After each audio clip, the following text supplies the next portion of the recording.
குட்டி சொதப்பல் ஸ்டோரி சொல்லட்டுமா? இது எல்லாமே என்னோட மிஸ்டேக் தான். அன்னைக்கு மார்னிங் தான் அப்பாயின்மெண்ட்டு. ஆனா வந்துட்டு அன்னைக்கு போ முடியல அப்படின்னு சொல்லிட்டு ஈவினிங்கா மாத்திக்கிட்டோம். ஏன்னா, அவங்களும் வெளிய போக வேண்டியதெல்லாம் இருந்துச்சுன்னு. அதுக்கப்புறம் ஈவினிங் போனதுக்கப்புறம் பார்த்தா, லேம்போட ஒயர வீட்லயே வச்சுட்டு வந்துட்டேன்.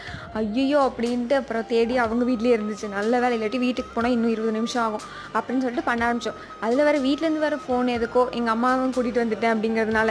அப்புறம் நானும் ஒவ்வொன்னா சீக்கிரமா பண்ணி அவசரமா பண்ணி முடிச்சாச்சு எப்படியோ. முடிச்சுட்டு ஃபோட்டோஸ்லாம் எடுத்துட்டு நான் கிளம்பிட்டேன்.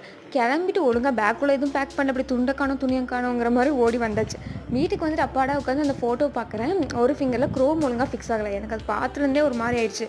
நம்மளோட மிஸ்டேக் தான் அப்படின்னு சொல்லிட்டு அப்புறம் அவங்களுக்கு கால் பண்ணி சொன்னதுக்கப்புறம் தான் அவங்களே அதை நோட்டீஸ் பண்ணுறாங்க. அவங்க அது இல்லை பரவாயில்ல ஒன்றும் இல்லைடா அப்படின்னா, இல்லை உங்களுக்கு சண்டே தானே ஃபங்க்ஷன், நாளைக்கு நான் வந்து பண்ணித்தரேன் அப்படின்னு சொல்லிட்டு நெக்ஸ்ட் டே இதுக்காக நாங்கள் போய் பண்ணி கொடுத்துட்டோம். அப்புறம் அவங்களும் சாட்டிஸ்ஃபைட் ஆகிட்டாங்க. அதுக்கப்புறம் பார்த்தா அந்த மிஷினில் உள்ள ஒரு பிட் வந்து அங்கேயே வச்சுட்டு வந்துட்டேன். என்னடா இது